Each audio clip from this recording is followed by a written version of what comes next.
Hello, today I'll be talking about the medical and hospitalization leaves in Malaysia.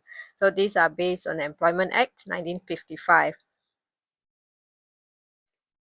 Let's get into it. If you work less than 2 years, your entitlement is 14 days. You get 18 days if you're employed between 2 to 5 years, and finally 22 days if you're employed more than 5 years. Again, this is the bare requirement. If your employer decides to give you more, then it is an added benefit. How about hospitalization? You actually get per year 60 days. Okay, so this 60 days is separate from your paid sick leave that I mentioned earlier. So for your MC, it has to be certified by a medical practitioner. Most of the times, your employers will actually give you an approved panel clinics that you can go to visit when you are sick.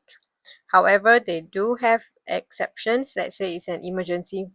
For example, you are traveling out of town for the weekend and then you were supposed to travel back home to start work the next day, right? And then you fell sick. This is an emergency, so you have to look for the nearest clinic. Usually they will approve clinic kesehatan and of course any hospitals, but please check your handbook. Maybe they would also have panel clinics nationwide. So do check.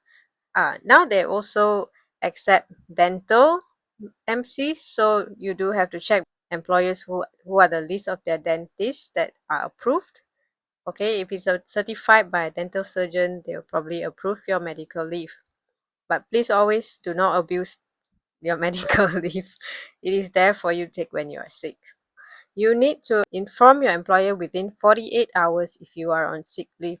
I can understand, when you have like chiribirit or you have food poisoning is the worst, right? You are unable to do anything, you can't function because you are just running in and out from the bathroom. So the as soon as you can, do notify, but it has to be within 48 hours. Why? Because your employer has the right consider it as an unpaid leave if you do not update. And if you don't provide a valid MC, it can also be considered as an unpaid leave. So do check your company handbook and make sure you go to the correct panel clinics and get your certified MC. When you are on MC, you're actually paid as a normal working day, but you are required to rest at home and recuperate. So let's say you have MC 2 days in this month. So how much will be your take home salary?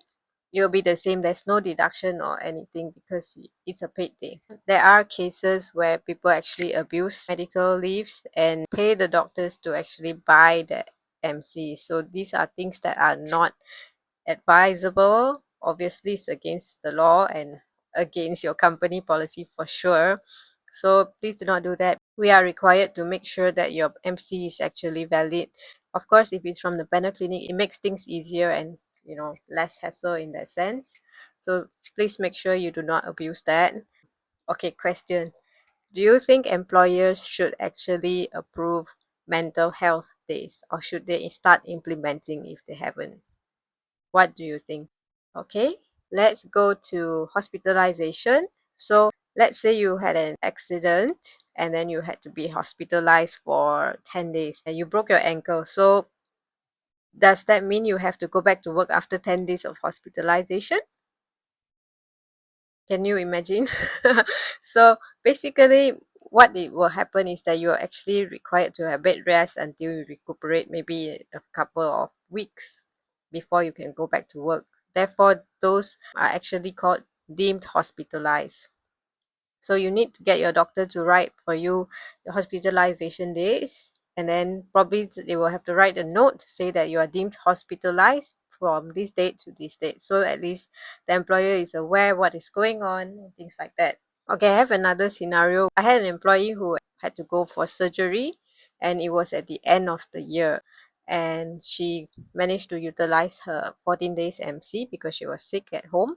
And then she had first surgery so that she had 60 days and then it expired at the end of the year. Actually, her hospitalization will actually carry forward to the next year with new fresh 60 days. So in a way, I'm actually very thankful and happy for her in the sense that she actually got all her medical resting time and got her surgery done and she actually got paid for all that time. So that is the benefit of medical leaves and hospitalization leaves. You get them so that you can rest and recuperate and she got back to work after that. recently had someone ask me, I'm not feeling too good, but I don't want to look bad with my fellow colleagues. What if they think I'm slacking off? Just go and see the doctor and let the doctor decide if you're fit for work. If you go and he says, okay, here are some medications, you're fit to go to work, then please go to work. But if they give you an MC, please go home and rest. It is your right as an employee and as a human being to take care of your health. Our body is something that we are responsible for, and we only have one body, right? So please take care of it and take your rest. It's your right. If your employer asks you to come back when you are on MC, then that's something that you need to review, because that's definitely not advisable and you have a valid MC. Okay, so please go home and rest.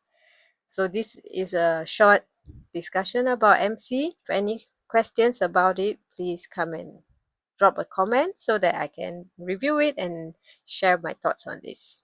Thank you. I have a book out. It's Short Words of Encouragement.